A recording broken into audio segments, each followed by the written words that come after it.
Hi, everyone, and welcome to another episode of Cliffhangers, or What Comes Next, with your host, Gordy McCall. That's me, yours truly. Now, what you're about to hear, as in every episode, is a true story, and this story, as with all of them, comes from the world of professional theater. I've been a participant in professional theater for over 45 years. As an actor, a director, an artistic director, an executive director, event producer, motivational speaker, playwright, screenwriter, dramaturge, you name it, I seem to have done it. And I love to do it with a passion. Now, what is a cliffhanger? Cliffhanger is a point in a story that changes direction abruptly and leaves you going, What is going to happen next? What comes after this? And you're drawn into the story and you want to know. Well, I'm going to tell you what comes next. But first of all, I'm going to lead you to the cliffhanger, and then we're going to stop and give you a few seconds to see if you can figure it out. Then I'll come back and I'll tell you what happened after the cliffhanger, and I hope you'll enjoy it as I do telling it to you. Okay, now just before we get started with this week's episode, which is called FORE, hope you enjoy it, I want you to push the subscribe button, which is right below the video. It's a little black bar, and there's a like button. If you can do that, we'll get more and more subscribers and eventually be able to tell you more and more stories that I hope you find entertaining.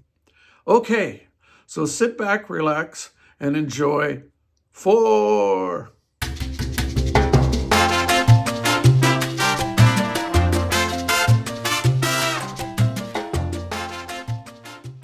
Okay, let's get started.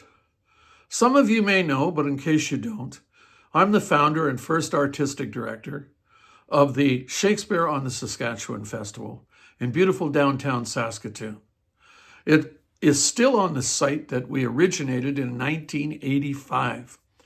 In the summer of 1985, we launched the festival with a production of A Midsummer Night's Dream set on a golf course, with all of the team that we had pulled together of student actors, community members that summer to help.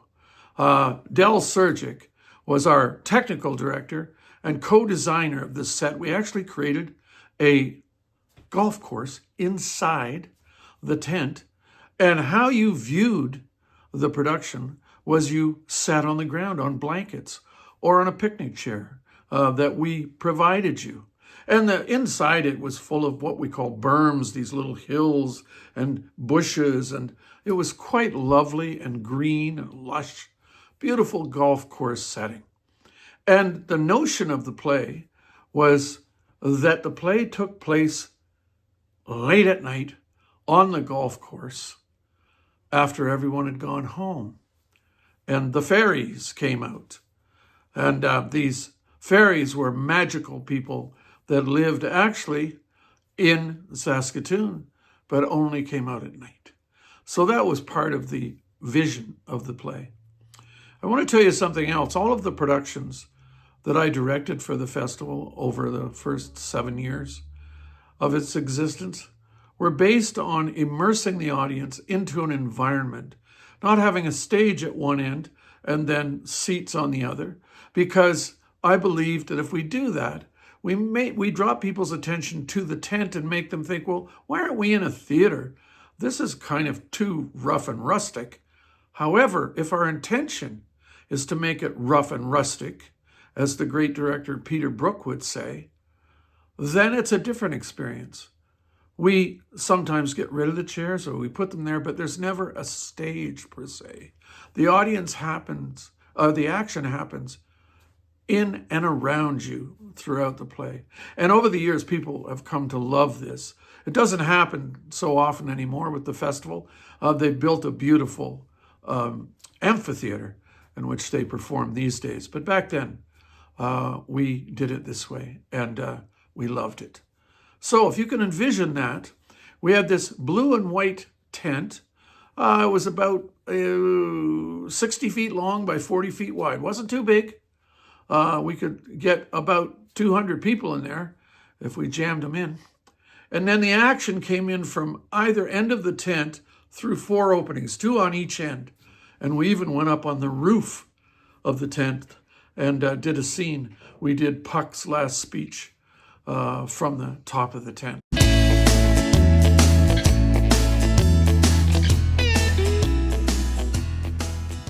More about that in a whole other episode.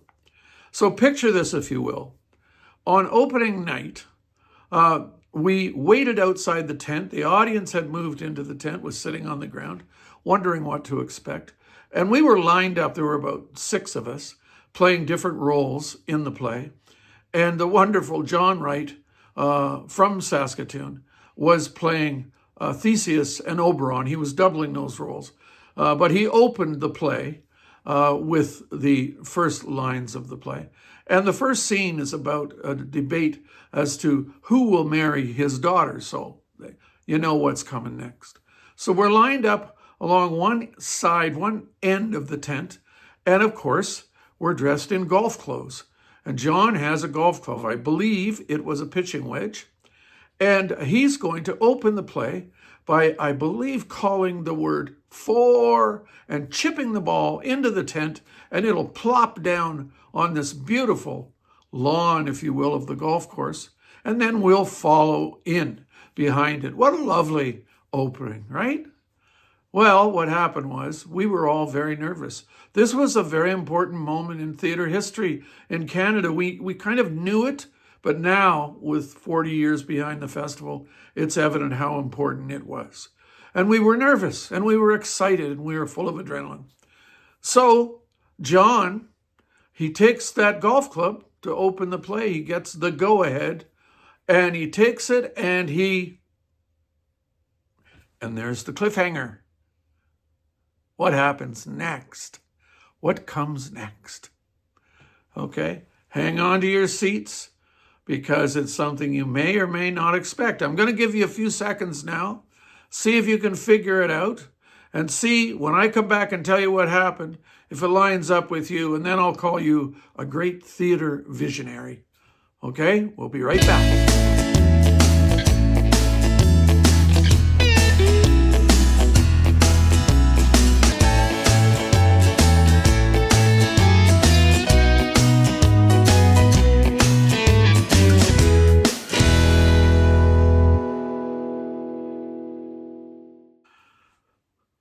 Okay, we're back.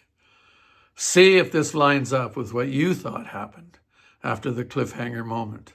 So, we're pumped up on adrenaline, we're nervous, we're excited, we're standing outside the end of the tent. John has the golf club in his hand. He's given the go-ahead by the stage manager, and he pulls the club back, and he whacks the ball. He doesn't chip it. With all of his nerves and adrenaline, he gave that ball a ride, as they say on the golf course. And it took off like a rocket. And the next thing we hear is, thunk, ah, whack, boom.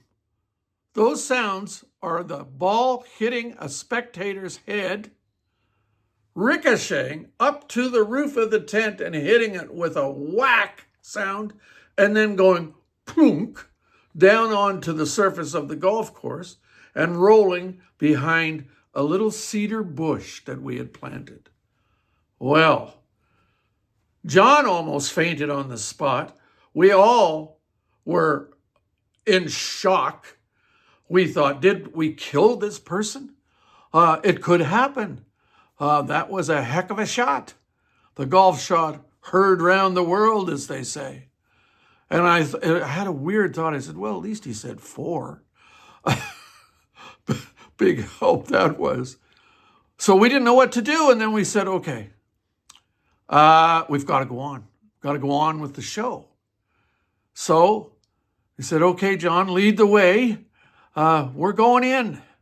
And as we went in, we noticed that this poor unfortunate person, it was a woman, I believe, had survived. Thank goodness.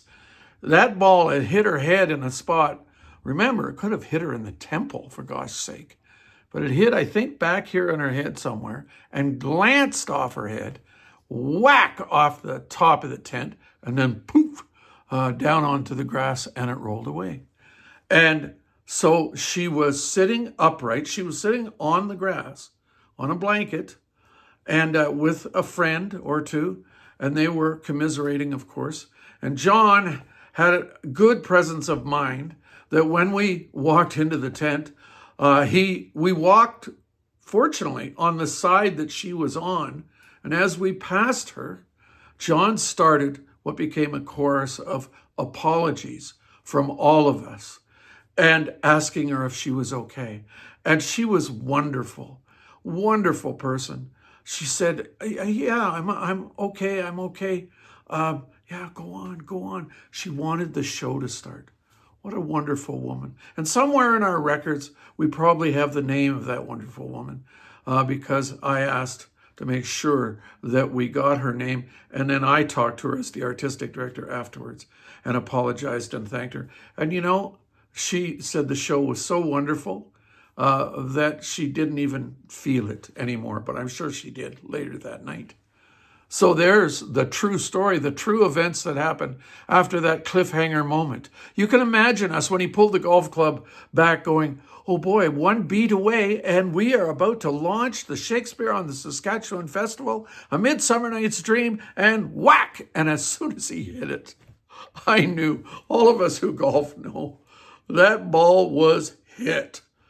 Anyway, thank goodness she survived it. We all survived it. And the rest, as they say, is history.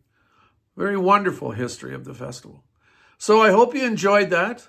And we'll have another one next week. So don't forget to hit the subscribe button down below. Hit the like button. And we'll see you next episode with another true story, a cliffhanger from the world of professional theater right here in Canada and in other parts of the world. Okay, remember, we are a story. Take care.